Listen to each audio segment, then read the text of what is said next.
generations, the Oscars have celebrated the movies and moments that echo the entirety of the human experience. The exhilaration of true love. The fear of the unknown. The thrill of adventure. The pain of heartbreak. And the joy of laughter. I'm your host, Conan O'Brien. I had a blast! Good night! Yeah! What a performance! Amazing! Yes! Roll it again! That's the 5th time, Mr. O'Brien. I said again! All right, the wait is almost over. This Sunday is Oscar night, which means you still have a few days to binge some of those nominated movies if you have all of the different streaming apps. But ahead of Hollywood's biggest night, we are turning to our Hollywood insider to break down what to expect in some of the major categories. We're talking about Fox's Ashley Dvorkin, who joins us now live from Hollywood. Ashley, thanks so much for spending some time with us here on the Live Zone Primetime. How are things out there in Hollywood? Hi, Chris. Yes, I'm so excited to be here. And listen, award season, it's been a long award season, and it's all led up to this. So things are very exciting here in Hollywood as we're all making our predictions for the major categories, for all the categories, for what we can expect from Conan, which that trailer shows, I think, what we can expect. So very exciting. Can't wait for Sunday. You mentioned it's been a long road to the Oscars, and you have been there for all of it. What have you kind of picked up? Are certain things trending better than others? What have the previous award shows kind of told you about what we can expect from the Oscars? Yes, so this year kicked off with the Critics' Choice Awards, and I was there attending as a member, and then I've been on the red carpets, talking to the performers, to the actors, from the Golden Globes to the Actor Awards. And what I find so interesting is obviously we're celebrating these movies. They're talking about highlights of making these movies. And then we start to make our predictions, right? So sometimes it comes down to math. And you're like, okay, well, they won Critics' Choice, Globe, BAFTA, this, that. And that's how we are making a lot of our choices. But then you also have certain films pick up momentum as it gets closer to the Oscars. And you think, wait, we could have a surprise. And then maybe there's a surprise win at one of the shows. And then you change one of your picks, and that's what I've done. So it's been really fun to get to talk about these movies for such a long time, and now I just can't wait to see who goes home with the gold. Yeah, and you kind of mentioned about the momentum. Sometimes we have these sort of scandals that no one saw coming. Mr. Timothy Chalamet, I'm looking at you. We'll get into that. We'll break down some of the big winners in a second. But when it comes to Conan hosting for the second year in a row, is there anything you're like most looking forward to, you're most excited about, presenters, performers, anything like that? Yes, so Conan, I think he runs a very smooth show, a fun show. I think it's all in good, fun jokes. I think he doesn't get too political. He doesn't usually do too much roasting. He knows everyone's there to have a good time. He gives everyone like a moment to shine with these awards. And also I think he rolls with it really well. So he has talked about how they can prepare and prepare and prepare. And then it's just, you never know what's going to happen on show night. And he's someone who can very much improv. I also love that you hear that these hosts test out their material at comedy clubs and that he's been testing out the monologues. So he's had some practice with that too. So I can't wait for that. I think that there's also going to be, well, it's obviously from the presenters to the performers, they're going to be original song nominees performing. So you have K-pop Demon Hunters Golden, of course. I Lied to You from Sinners. So I'm very much looking forward to those performances. And then as far as some of the presenters, those nominated, in addition to Nicole Kidman, Jimmy Kimmel, Pedro Pascal, Bill and Louis Pullman, we have Sigourney Weaver, the list goes on and on, Robert Downey Jr., Demi Moore, and Matt Berry of What We Do in the Shadows has been announced as the Oscars announcer. I'm actually excited about that. I love that show. I love him. I think it's going to be great. I'm pretty excited about that as well. All right, let's get down to business. We'll go through the top categories, the nominees, and who you think could walk away the big winner. So let's start with the Best Actress race. Okay. So, Best Actress, I love that we're starting with this one because this is our all-season sweep. So, here we have, there we go. We got Emma Stone, Jessie Buckley, Kate Hudson, Rose Byrne, and Renata Reinsve of Sentimental Value. So, listen, all fantastic performances, but it has been Jessie Buckley winning all the way, all award season. She's going to take home the gold on Oscars night, I'm sure. And her speeches have been so moving.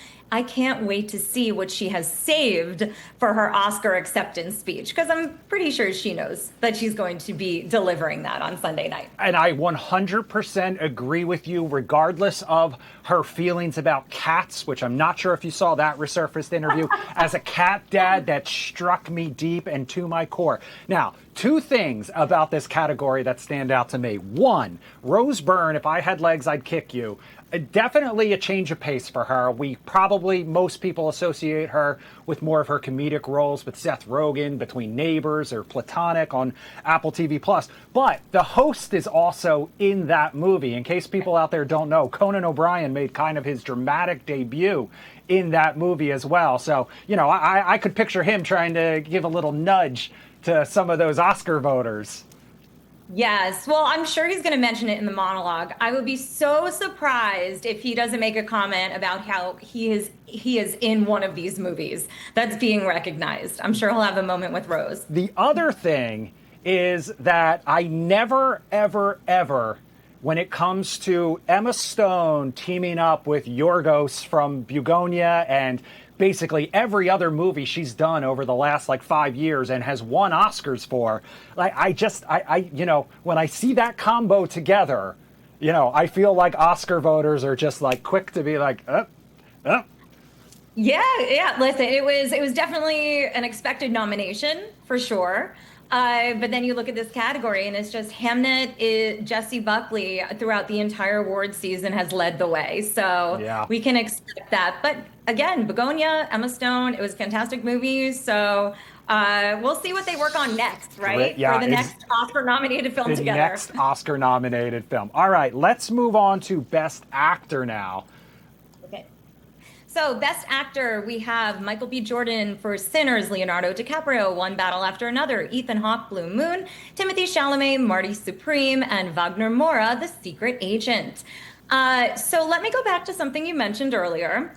Now, Timothy's comments about opera and ballet, yes, have made a lot of news. However, that happened after Oscar voting had already closed. So that is not going to affect him here. However, I am not predicting that he is going to win this category. Anyway, I am going with Michael B. Jordan of Sinners, especially after he won the actor award at the last show. I feel like going into the Oscars with that, his nomination for these 2 roles in this film, 2.5 really, and I think that Michael B. Jordan is going to take it. What do you think, Chris? I agree with you 100%, and I don't think it hurt his chances either. There was that interview with one of his co-stars on Jennifer Hudson where she really kind of spelled out some of the acting choices that he made to really separate smoke from stack, whether it was wearing one pair of shoes that were too big for one, wearing one pair of shoes that were too small for the other. So I really think that just kind of solidified how kind of incredible it was that he played these 2 different characters so well, even as the same person. Look, Leonardo DiCaprio, he's one of those not only fan favorites, but he's one of those Oscar perennials. He was the Oscar perennial loser for a long time. He's got his Oscar. I know that this controversy with opera and ballet for Timothy Chalamet happened after Oscar voting had ended, but he's one of those people, he had that earlier interview where he talked about how he had been putting out some Oscar-worthy work for his whole career, basically. And I don't know, I feel like that rubbed Oscar voters the wrong way a little bit. Yeah. It wasn't just this latest comment. It's been sort of his campaigning and things that he chooses to say. But look, Timothy Chalamet is a great actor. He's going to do more work that will be recognized. And, and I'm sure that you can probably take from this experience for the next time around and more interviews going forward for the next time. But I just don't see it at this award show going to him.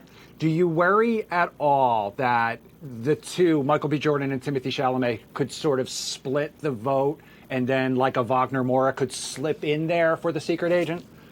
Very interesting you said that because that is who I think would be the surprise win if it happens. I do think with the international vote, I do think that with the film being so well recognized and also being in Best Picture, it has a very good chance, The Secret Agent. So if it is not Michael B. Jordan or Timothy Chalamet, absolutely look out for Wagner Moura. All right. Let's move on. We'll talk about Best Supporting Actress nominees now.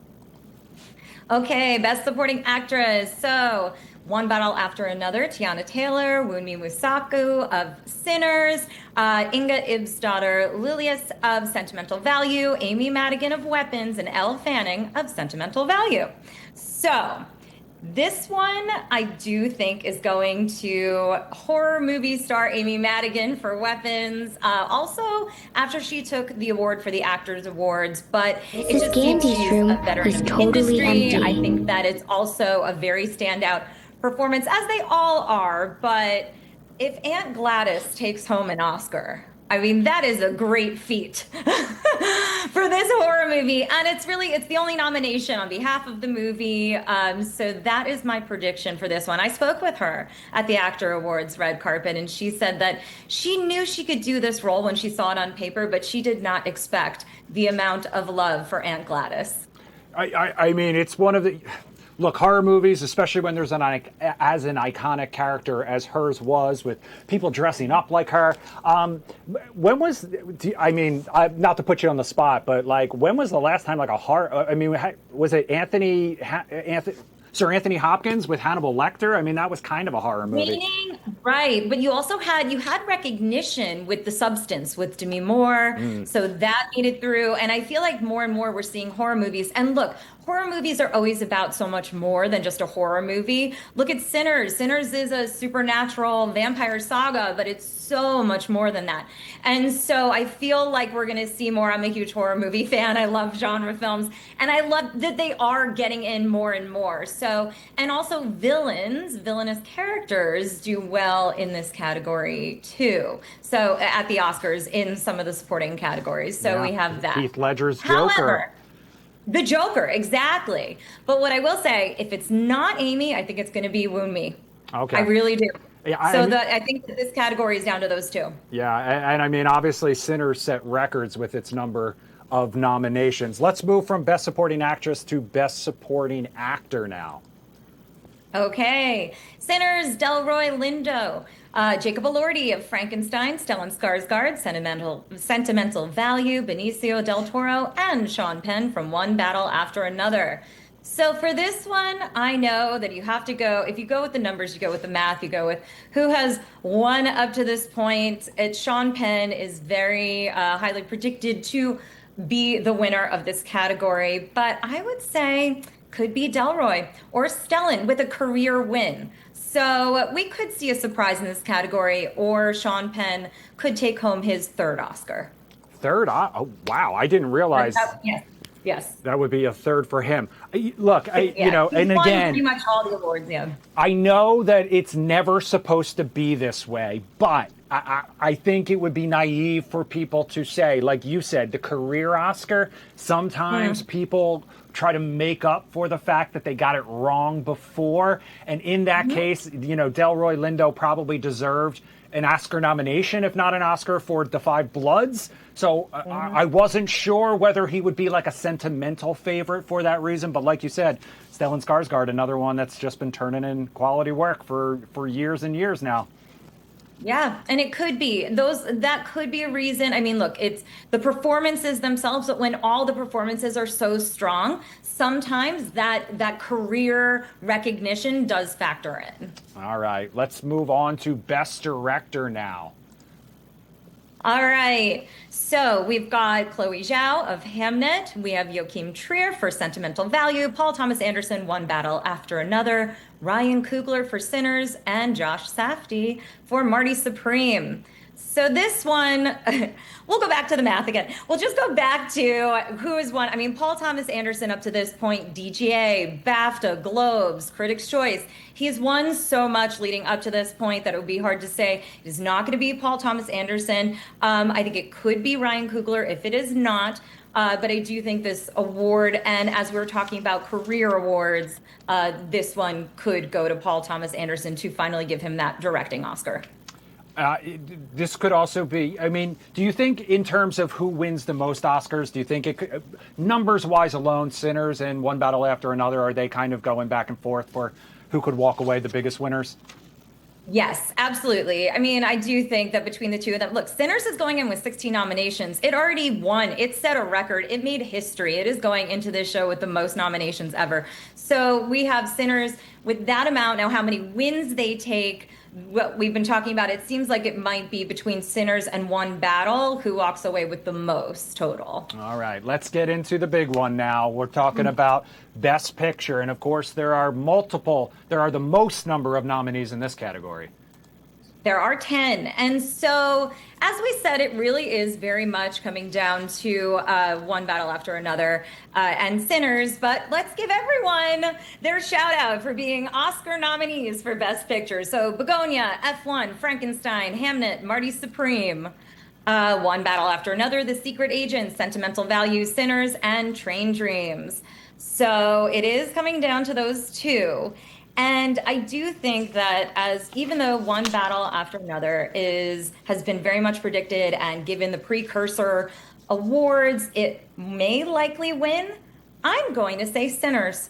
I am actually going to, and I know it's very rare to split Best Picture and Best Director because those two have gone to the same movie 70 times out of the last 97 Academy Awards. But you know what? Let's make it exciting. I think they're going to split it. I think director's going to Paul Thomas Anderson, and I'm going to say Sinners for Best Picture. All right. I am looking for it. I can't wait to check this one out and just see everything that it has to offer. And not to end on a down note in any way, shape, or form, but I'm also very excited to kind of see the tribute that they do for Rob Reiner. Obviously, he was close with everyone in Hollywood, including the host, Conan O'Brien. So I'm just kind of excited to see, not excited, but, it'll be moving for sure.